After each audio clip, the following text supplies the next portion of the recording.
semuanya, di sini kami dari kelompok 6, kelas 11F akan mewawancarai narasumber yang paling seru, yang paling asik, yang menyenangkan, dan paling ganteng. Halo semuanya, perkenalkan nama saya Jessiana Sinta Nurisma, absen 18 dari kelas 11F. Aku Chandra Nurmadani dari kelas 11F absen 8. Halo semuanya, saya Nur Alinta Safira, absen 27 kelas 11F. Halo semuanya, perkenalkan nama saya Zain Abadem Tias dari kelas 11F nomor absen 36. Nah, semuanya di sini kami sudah bersama narasumber kami yaitu Mufid Ganteng. Kamu bisa memperkenalkan diri terlebih dahulu.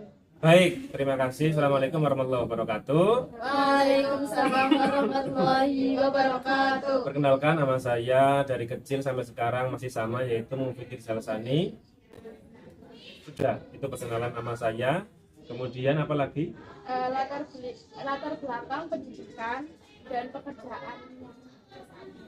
Oke, latar belakang pendidikan dimulai dari perkuliahan, karena sebelumnya saya SMA sama seperti kalian. Kemudian ketika selesai di bangku SMA, saya melanjutkan lagi studinya di UIN Saizus saat ini namanya, di Purwokerto, dan mengambil konsentrasi pendidikan agama Islam S1-nya. Kemudian setelah S1 saya lanjut lagi ke S2 dengan jurusan manajemen pendidikan Islam. Nah, saat pendidikan itu saya juga mengenyam pendidikan yang lain, yaitu semenjak SMA saya tinggal di pondok pesantren untuk mengikuti dan menjalani program-program keagamaan di pondok pesantren tersebut. Nah, saat ini saya bekerja sebagai banyak. Yang pertama adalah, yang utama adalah guru PAI di SMA 1 Bogosari. Kemudian yang kedua, tutor UT atau dosen UT online. Kemudian yang ketiga, saya juga mengajar di pondok pesantren Purwokerto namanya Atuhilia, juga mengajar di pondok pesantren Sangbani Bogosari. Di rumah saya juga dipercaya oleh masyarakat sebagai seorang ketua RW begitu. Jadi ada banyak dan semua prioritas karena semua membutuhkan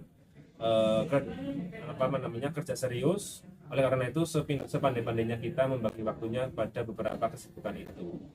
Kemudian Pertanyaan yang ketiga yaitu, bagaimana menurut Anda, apakah pendidikan sangat mempengaruhi peluang kerja seseorang? oh tentu, dengan adanya pendidikan kita itu dididik bagaimana ilmu itu bisa bermanfaat. Nah, untuk bisa bermanfaat kan salah satunya adalah mengaplikasikan ilmu itu ke dalam pekerjaan. Otomatis ketika mencari pekerjaan kita kan sesuai dengan bakat dan minat. Oleh karena itu ketika memilih jurusan, memilih perkuliahan atau kursus, kita kan mencarinya sesuai dengan bakat minat kita. Ketika kita memilih minatnya di bidang olahraga, maka ketika kita perkuliahan olahraga itu sangat mempengaruhi bagaimana nanti kita kerja nyatanya di lapangan ketika sudah kuliah dan bekerja. Jadi sangat berpengaruh sekali. Pertanyaan selanjutnya, Pak, apakah keterampilan yang Anda pelajari di pendidikan formal berguna dalam pekerjaan Anda sekarang? Dari beberapa pekerjaan saya yang ada di formal itu yang bermanfaat ya ada. Tentunya ketika di formal saya mempelajari waktu kuliah, mempelajari pendidikan agama Islam, itu pun kalau hanya mengandalkan di perkuliahan tanpa ada ekstra lain, memang di pondok pesantren itu hanya pada taraf cukup. Tapi kalau orang itu memang kayak saya itu jurusan pendidikan agama Islam, kemudian diperdalam lagi di pondok pesantren, maka itu akan menambah pemahaman dan menambah ilmu ketika nanti kita itu mengajar di sekolah. Kemudian, menurut Pak Mufid, keterampilan teknis atau keterampilan non teknis atau soft skill mana yang lebih dibutuhkan di dunia kerja? Jadi semuanya itu sangat berpengaruh. Ada 3 tadi. Yang pertama adalah soft skill, kemudian yang kedua keterampilan teknis, kemudian non teknis. Semuanya saling berkaitan dan mempengaruhi. Ini ketiga unsur ini harus kita gunakan untuk bisa maksimal dalam bekerja. Baik, selanjutnya yaitu seberapa penting sertifikasi atau pelatihan tambahan untuk meningkatkan peluang mendapatkan pekerjaan. Serti itu penting bila menjadi syarat. Nah, tetapi ada orang yang hanya mengejar hanya bukti sertifikatnya dok, tapi tidak serius untuk mengikuti pelatihannya. Jadi menurut saya yang paling penting adalah pengalaman. Kalau hanya sertifikat itu kita bisa bikin atau hanya ikut-ikutan dok tanpa mengetahui apa yang kita latih di situ, apa yang di pelatihan itu kita tidak mengikutinya, hanya kita istilahnya titip absen, itu hanya itu yang didapat. Tapi kalau orang itu berangkat dari pengalaman, apalagi dalam jangka waktu yang lama, maka orang itu adalah jelas menguasai di bidang itu, karena namanya ilmu yang lama digeluti itu akan menjadi pengalaman, dan itu yang nanti akan sangat berguna ketika praktek di lapangan. Jadi pengalaman lebih penting daripada sertifikasi. Iya, tapi sertifikat itu juga penting karena ada beberapa lapangan pekerjaan yang menyarankan harus ada bidang las, maka kita harus mengikuti pelatihan las. Kemudian setelah mengikutinya itu kan pasti ada sertifikat bukti kita mengikuti kursus atau apa itu. Baik, selanjutnya bagaimana perusahaan atau lembaga tempat Kakak bekerja memandang perbedaan antara lulusan SMK, SMA, dan perguruan tinggi? Saya kan bekerja di SMA Turbocari. Apakah pertanyaannya apa? Memandang atau tidak begitu? Ya. Yang jelas tidak, karena di sini kita ya mayoritas kalau guru kan sama-sama seorang sarjana.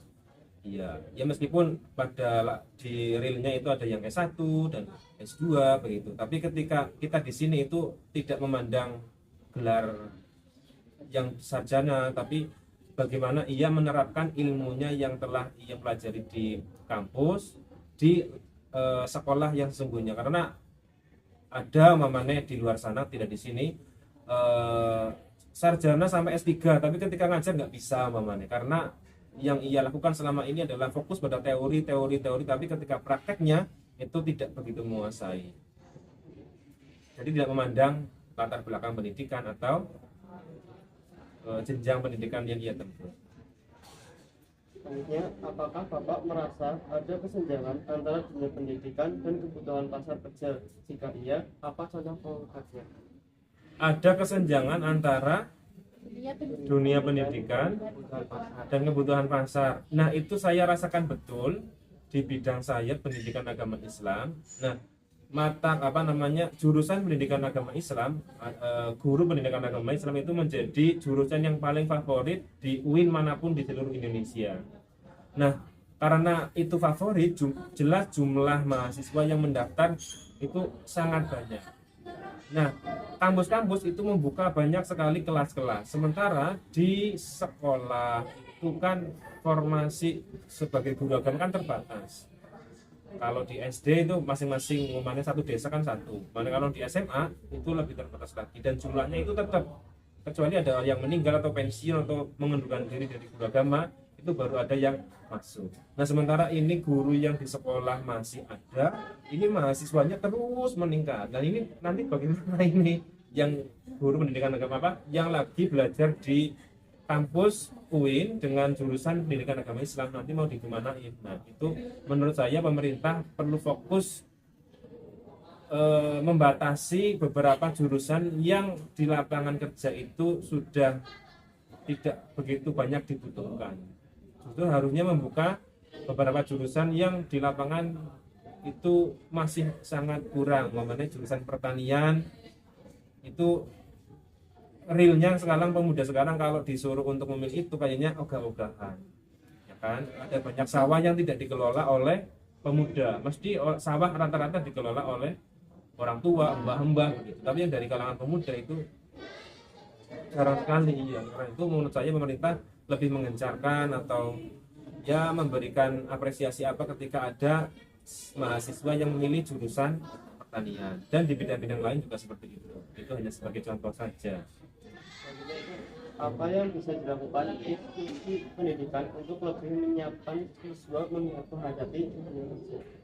Nah, oleh karena itu, institusi itu harus melihat tren yang sedang terjadi dan bisa memprediksi kira-kira yang nanti di masa depan, kira-kira tren apa yang bermanfaat bagi siswanya. Jadi ketika di institusi itu, siswa dibekali dengan ilmu yang kira-kira nanti akan terpakai di masa ini dan masa yang akan datang. Minimal dasar-dasarnya dulu, umpamanya di sini ada pelajaran komputer. Nah, komputer itu kalau sekarang menjadi semacam kebutuhan dasar orang itu dalam bekerja. Kalau orang itu tidak bisa komputeran, apalagi di usia-usia remaja, nanti ya repot ketika bekerja. Memane gawai, memane orang itu tidak dibekali bagaimana cara menggunakan HP dengan baik dan benar, maka ya ketika ia menggunakan HP, isinya hanya untuk game-gamean, padahal fungsi HP ini bisa berbagai macam hal positif yang bisa kita manfaatkan asal kita bisa menggunakan dengan baik. Nah, karena itu di sekolah harus seorang siswa itu harus dibekali dengan bagaimana cara ia menggunakan ilmu menggunakan HP umpamanya gitu. Sertifikasi Selanjutnya yaitu bagaimana perkembangan teknologi mempengaruhi keterampilan yang dibutuhkan di pekerjaan. Apakah pendidikan sudah menyesuaikan? ya, yang tadi saya bilang pendidikan itu menyesuaikan perkembangan zaman. Sebenarnya tergantung dari pekerjaannya ya, karena pekerjaan itu kan masing-masing. Umpamanya pekerjaan di dunia tambang, di dunia apa. Nah, di sekolah itu siswa itu dididik yang ilmu-ilmu dasarnya saja. Nah, masalah nanti di lapangan itu kalau siswa sudah mengetahui dan paham dasarnya, otomatis dia akan mampu untuk mengembangkan sesuai dengan jenis pekerjaannya. Gitu. Pertanyaan selanjutnya yaitu menurut Bapak, apakah sebuah pekerjaan memerlukan pendidikan yang tinggi? Mengapa atau mengapa? Kalau saya, apakah pekerjaan memerlukan pendidikan yang tinggi? Menurut saya, kembali lagi pada jawaban yang di awal tadi, saya lebih suka terhadap orang yang lebih berpengalaman di bidangnya daripada orang yang pendidikannya tinggi tapi belum pernah terjun ke lapangan. Saya ambil contoh, ada seorang sarjana peternakan, tapi di rumah nggak pernah memelihara apa-apa. Ia hanya mempelajari lewat buku dan sumber-sumber referensi yang ia gunakan di kampus, tapi tidak pernah berkecimpung di peternakan. Dibanding dengan orang yang sudah puluhan tahun mengikuti atau orang yang sudah berpuluhan tahun memelihara ternak, berbisnis dengan ternak, maka saya akan lebih percaya pada orang-orang yang di lapangan ini sudah berpengalaman 20 tahun. Jadi menurut saya pendidikan ya penting, tapi lebih penting lagi adalah pengalaman di bidangnya. Nah, pengalaman ini kan terbentuk karena adanya waktu yang lama ia menggeluti bidang itu.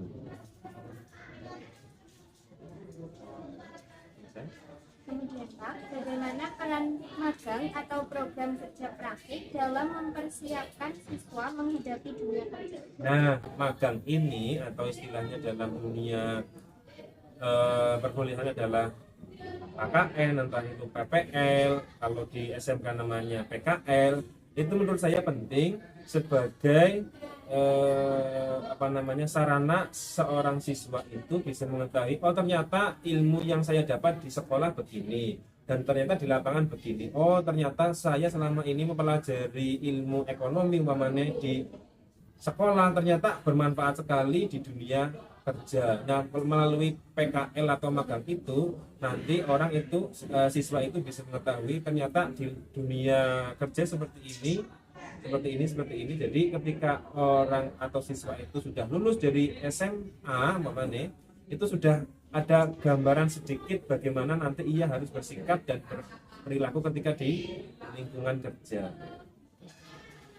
Jadi selanjutnya, apa saran Bapak bagi belajar agar lebih siap memasuki? Nah, bagi siswa atau pelajar agar lebih siap memasuki dunia kerja, paling tidak ada beberapa persiapan yang harus dilakukan. Yang pertama adalah yaitu dasarnya dulu harus dikuasai. Kalau dasarnya belum menguasai, nanti ketika terjun di lapangan jelas bakal kebingungan dan juga ngisin-ngisin namanya kau lulusan di SMA Bocah Rindu jadi kayak kita orang tayeng. Nah itu juga yang nanti akan berdampak pada kita. Kemudian yang kedua, kita harus selalu update pada informasi terkini dan ramalan kira-kira nanti yang bakal terjadi di beberapa tahun yang akan datang seperti apa.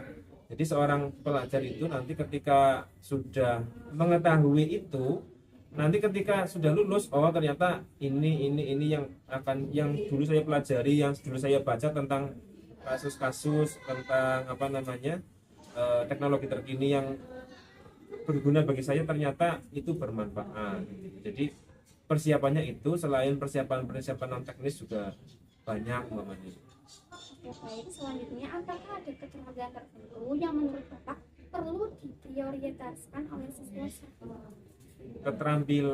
Sebenarnya keterampilan dalam banyak hal itu seorang siswa seharusnya tidak membatasi dirinya pada beberapa keterampilan. Umpamanya ada di sini ada beberapa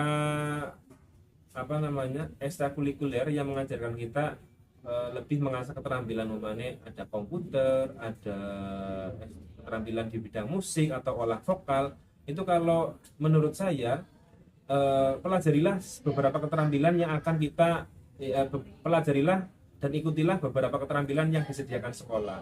Kita tidak tahu keterampilan mana yang kita pelajari itu yang nantinya akan berguna di masa yang akan datang. Oleh karena itu ketika kita di sekolah, nah itu manfaatkan waktu sebaik-baiknya, kurangi waktu di luar dengan teman-teman yang tidak bermanfaat, dan manfaatkan waktu untuk mengasah keterampilan, untuk memperdalam pengetahuan kita, dan nantinya tidak ada ruginya orang yang mempelajari suatu keterampilan atau suatu ilmu pasti akan berguna di masa yang akan datang.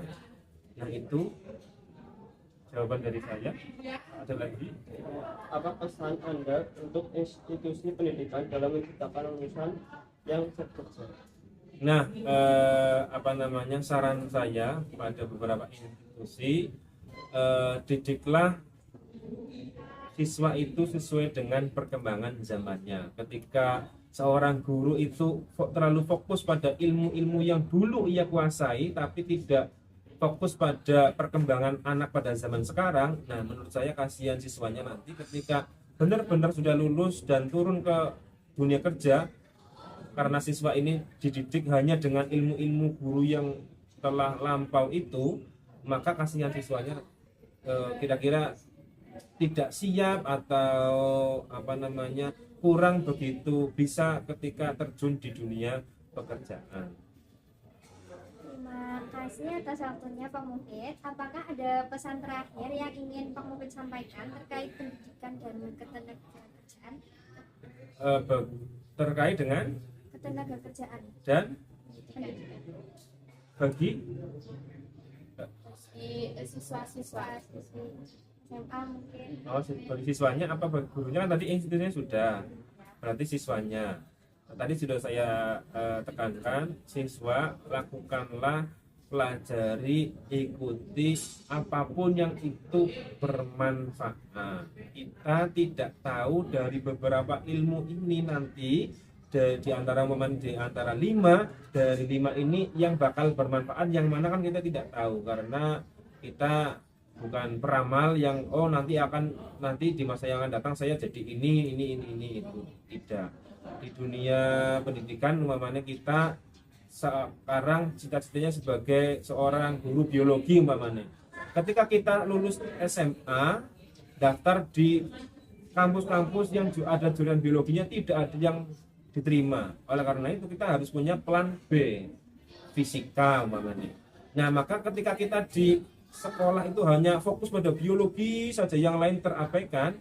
Nah, ketika kita tidak diterima di universitas yang ada jurusan biologinya dan kita keterimanya di fisika, kan kita nanti bahaya. Dulu di SMA nggak memperhatikan, sekarang masuknya malah jurusan fisika. Nah, itu saja pesan dari saya. Jadi manfaatkan waktu untuk mempelajari ilmu, keterampilan apapun yang nantinya akan berguna bagi kita di usia di masa yang akan datang. Terima kasih Pak Muhid karena sudah berbagi cerita dan memberikan motivasi kepada kami. Mungkin cukup sekian dari kami. Terima kasih. Wassalamualaikum warahmatullahi wabarakatuh. Waalaikumsalam warahmatullahi wabarakatuh. Mohon maaf jika dalam penyampaian ada beberapa kesalahan, itu murni dari saya.